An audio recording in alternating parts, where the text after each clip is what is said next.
تعالوا بقى نغرف الطبق بتاعي. شوية رز،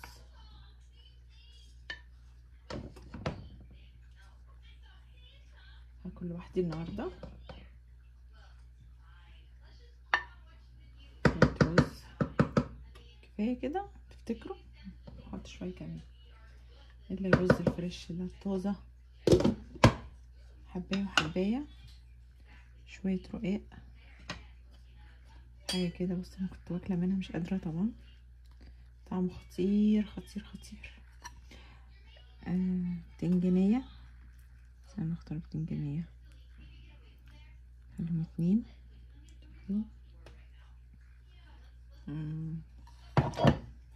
استنوا بقى نغرف البامية. شوية بامية بقى ايه، عجب عجب عجب. خليني اغرفها في طبق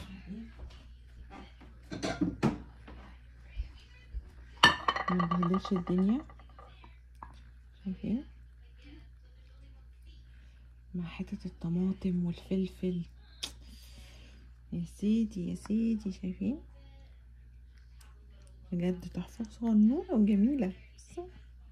شايفين حلوة ازاي.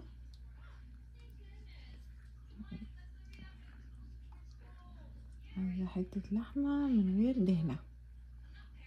مين كده زيي بحب اللحمة ما فيهاش يعني ما فيهاش دهنة، بس كده كده 100 فل و10. البامية عايزة ايه؟ البامية عايزة عصرة ليمون، عصرة ليمون كده. احنا والشفا.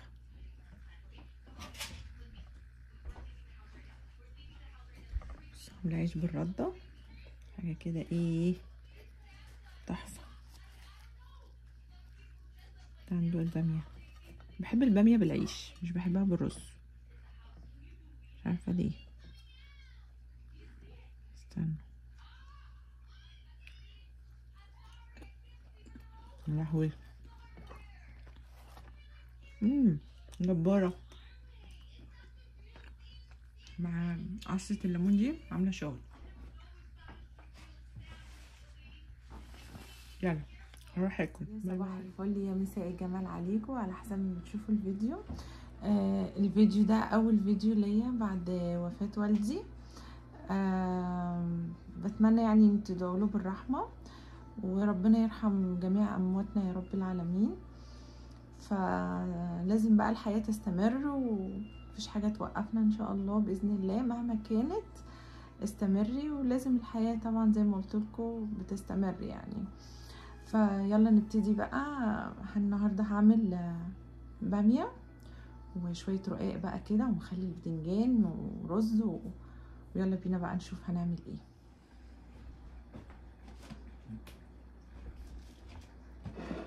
اول حاجه عايزه احمر شويه الباميه. تمام،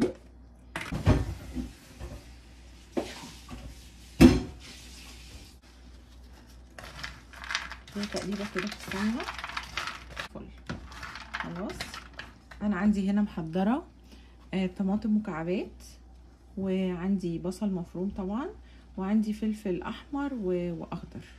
تمام كده.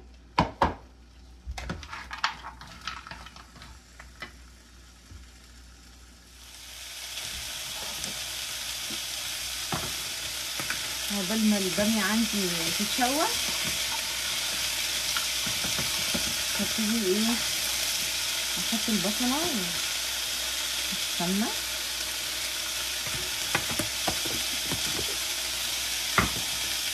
تمام، احط البصله عندي كده عشان نعمل ايه الطماطم.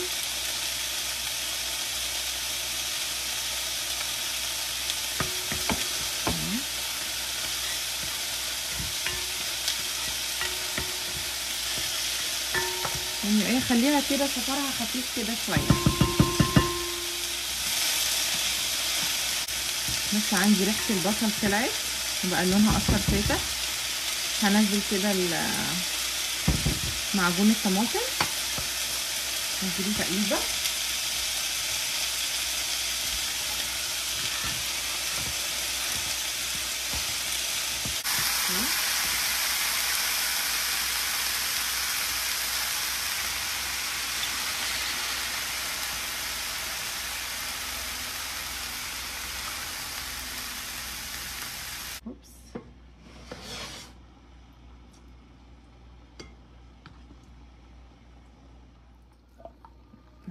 احط بقيه الصلصه اللي عندي وخلاص. بقيه البرطمان تمام كده. بحب لون الباميه يكون لونها كده، الصلصه بتاعتها ما تكونش ايه غامق قوي، لا. احط بقى عندي الفلفل والطماطم.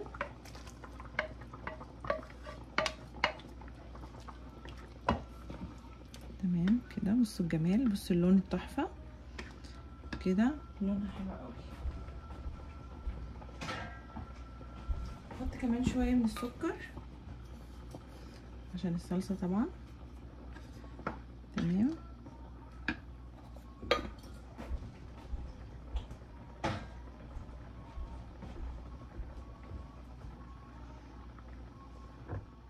يلا بقى تعالوا نشوف الصلصه بتاعتنا، لونها ما شاء الله اللهم بارك، حاجه كده تحفه. طبعا الباميه زي ما قلت لكم شوحتها. هنزل بقى بالباميه كده، هنزل بقى بالباميه كده.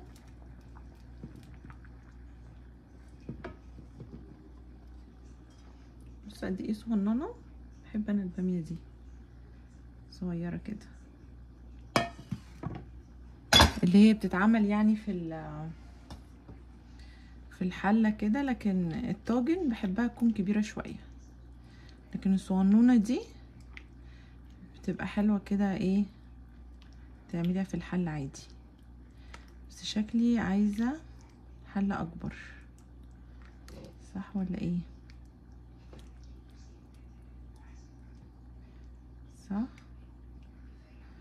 ولا كده؟ تمام كده تمام. هغطي عليها بقى واسيبها تستوي وبعدين نرجع لها تاني. بصوا حبايبي شكل الباميه بعد ما خلصت ما شاء الله اللهم بارك، حاجه كده تحفه والله، من غير ما احط اي توم ولا اي حاجه. الفلفل الاحمر مع الفلفل الاخضر اللي انا حطيته وطماطم المكعبات، بجد حاجه كده واو. خلينا اقرب لكم كده تشوفوا بالظبط الشكل عامل ازاي. بصوا شايفين الفلفل الاحمر مع الفلفل الاخضر مع قطع الطماطم، حاجه كده بجد تحفه تحفه تحفه تحفه. عادي للصلصه ريحه خطيره. لون الباميه كمان لون الصلصه بتاعتها زي ما انتوا شايفين، اللون ده انا بحبه، يعني تكون فاتحه كده شويه، خلاص مش فاتحه قوي يعني مظبوطه، والصلصه ما تكونش غامقه، بتكون كده احسن. خلاص هنعمل لها كده بس تكه بسيطه. بحب اعمل لها طشه كده زي بتاعه الملوخيه بالظبط. توم وسمنه وكزبره ناشفه. خلاص عندي هنا كنت عايزه اعمل رقاق كمان.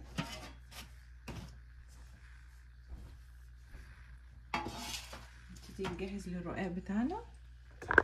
شايفين هنا عندي الحله، احط بقى فيها شويه من الشوربه بتاعه اللحمه.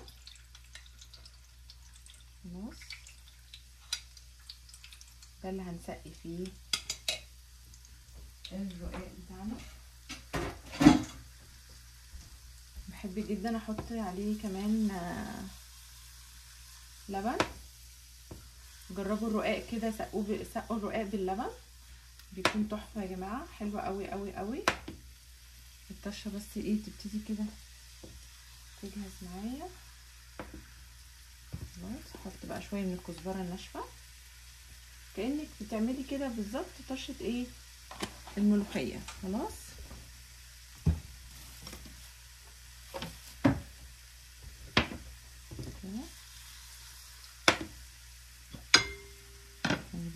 محطتش بقى ولا فلفل ولا اي حاجه هنا، محطتش اي توابل. بصوا والريحه كانت فظيعه فوق الفظيعه والله بجد، يعني كانت الريحه خطيره.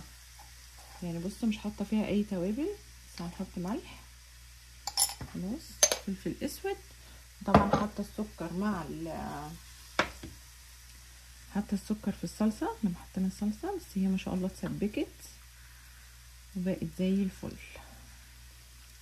اخر حاجه بتعمليها بقى تحطي الطشه بتاعتك عليها وبس كده. زي ما بقول لكم هنا هعمل الرقاق، احط لبن معاه. لو عندك شويه شوربه ماشي، يبقى شوربه ولبن. ما عندكيش لبن بس مكعب ماجي مثلا. جربوا الرقاق كده هيعجبكم قوي. احط شويه لبن نسقي بيه. انا طبعا كان عندي بقى الشوربه عشان كنت سالقه اللحمه كده ما شاء الله، شايفين؟ بس كده بتطشي بقى على ايه، بس ايه طبعا مش هنسيبها كده،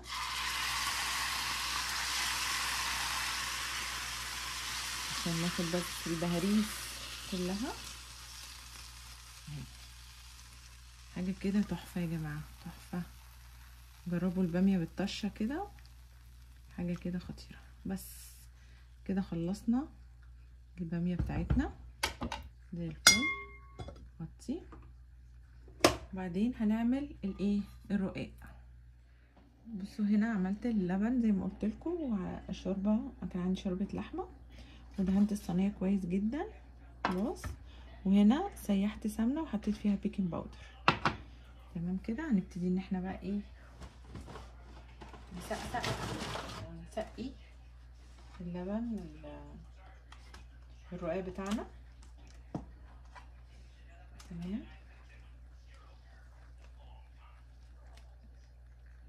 خلاص. بسم الله.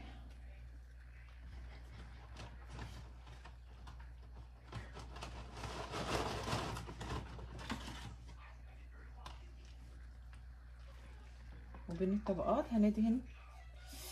سخنه. استنوا كده. تمام. وهجيب بقى الفرشه بالسمنه وابتدي ايه ادهن. البيكنج باودر هنا بيعمل لي ايه، توريقه حلوه قوي. اوكي، جربي كده توريق اي حاجه حطي بيكنج باودر.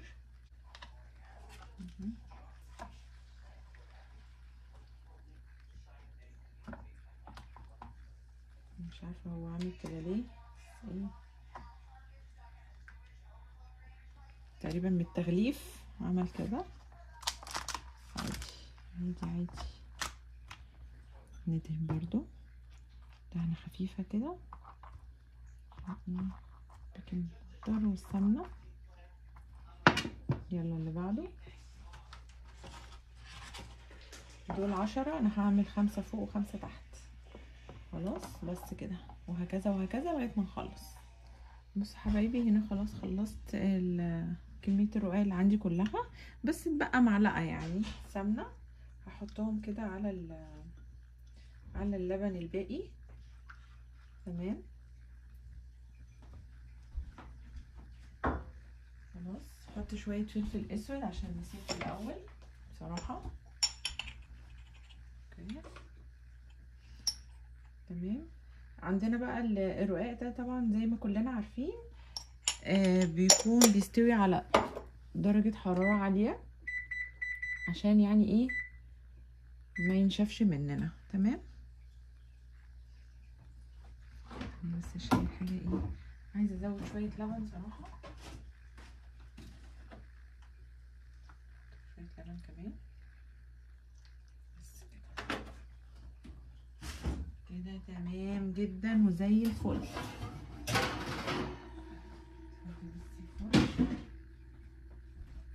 الفرن يسخن معايا معلش الفرن يسخن معايا وهحط بقى ايه الرقاق فيه. عايزه تحطي بقى شويه سمسم من على الوش عايزه تحطي حبه البركه وسمسم براحتك طبعا، عشان احنا زودنا لبن، ازود شويه من الملح. تمام كده زي الفل. تكون سخنه. اطلع القشطه بتاعتي عشان ايه نحطها على الوش.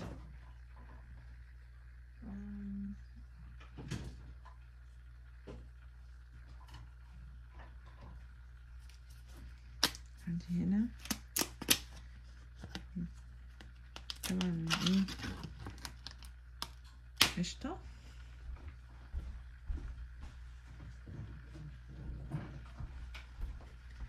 بس كده زي الفل.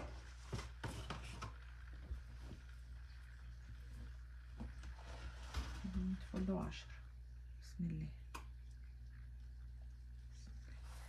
جربوا بقى الرقاق باللبن كده، بيطلع زي الفطير الشرقي. ما تنسوش البيكنج باودر مع الايه، مع السمنه. خلاص بس كده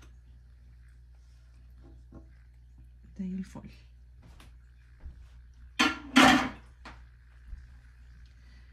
هجيب بقى القشطه بتاعتي، احط كده من الوش.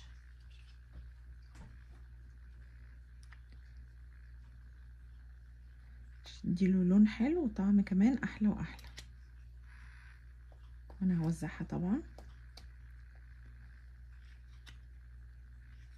هتاكلي بقى كده احلى رقاق. بسم الله.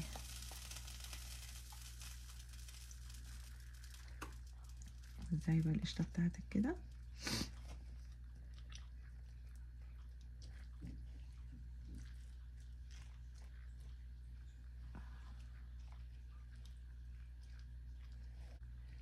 بس كده بقى ايه، مفضلش غير شويه رز كده حبه وحبه، او رز محمر. تمام. وقلت عملت مخلل بتنجان.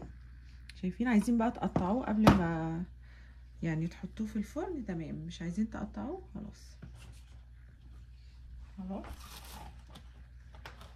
انا بقطعه بعدين يعني مفيش مشكله. تمام.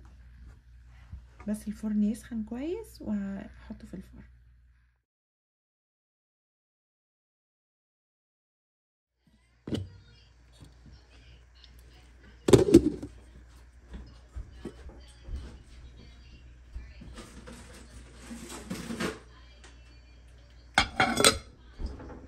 I love those.